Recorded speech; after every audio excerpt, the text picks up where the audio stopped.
À vous qui pensez que le summum du bricolage est de changer une ampoule ou de monter un meuble en kit danois, détrompez-vous. Je vais vous amener aujourd'hui à la rencontre de quelqu'un qui va vous démontrer que la bidouille peut devenir un art. Encore faut-il savoir se servir de ses 10 doigts.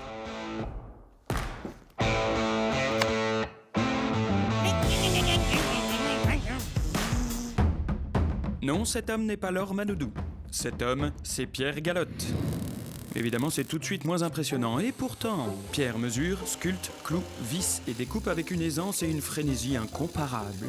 Et c'est au sein du Mémo, un lieu de résidence situé à Maxéville à côté de Nancy, que Pierre et ses collègues créent et entreposent leurs sculptures. Nous sommes partis le rencontrer pour découvrir qui se cache véritablement sous cette bonne vieille ganache de brocanteur. Plus déterminé que jamais, je suis prêt à m'initier à son art de la bricole.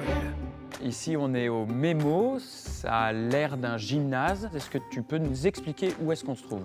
Effectivement, c'est un ancien gymnase qui est devenu, avec le terrain attenant, lieu pluridisciplinaire qui accueille des compagnies de théâtre de rue, de cirque, de danse, qui accueille des plasticiens, des constructeurs, mais aussi des bureaux administratifs, de compagnies. Il y a des ateliers cirque, des ateliers théâtre, il y a de la pédagogie, voilà, il y a des actions culturelles menées sur le lieu à l'année. Est-ce que toi, qui fais des choses merveilleuses avec tes mains, est-ce que tu saurais me placer la frontière entre le monde du bricolage et le monde de l'art? Nous, on utilise le bricolage pour faire des œuvres d'art, c'est-à-dire qu'on bricole pas pour bricoler. On va utiliser des techniques de bricolage comme la tronçonneuse, la perceuse, la meuleuse pour fabriquer des objets visuels qui parfois ont une fonction et des fois juste une fonction d'être là, d'être beau. Et en parlant de ça, qu'est-ce que tu peux me proposer de faire aujourd'hui? La découpe plasma. De là? Découpe plasma. C'est dangereux? Non, je vais te montrer, ça va aller. Moi qui pensais entrer directement dans le vif du sujet, voilà que Pierre veut m'apprendre à dessiner. Donc pour la découpe plasma, tu as besoin de suivre un dessin ou un modèle. Après, quand tu es habitué, tu arrives un peu à gérer la torche, qu'on appelle la partie qui découpe. Moi je voudrais bien faire des lettres, je voudrais bien écrire la bougeotte. Ok, une typo.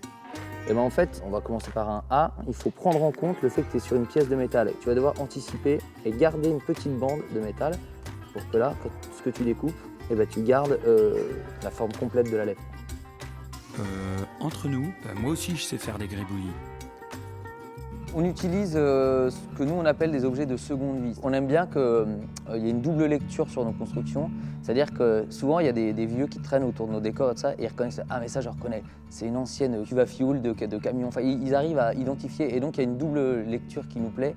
On voit les traces de la vie, et donc les matières, les patines sont pour nous plus intéressantes. Ça y est Pierre, je suis absolument prêt. T'as garé ta moissonneuse devant? Allez, regarde bien.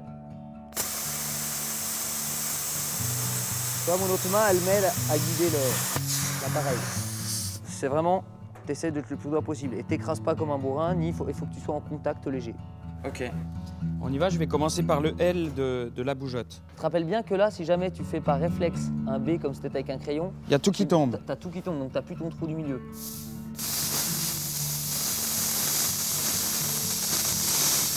Nickel. Voilà.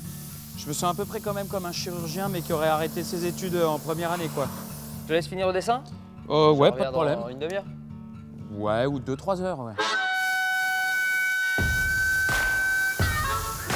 Au bout de quelques minutes, je me sens comme un gamin avec des crayons de couleur face à un mur blanc.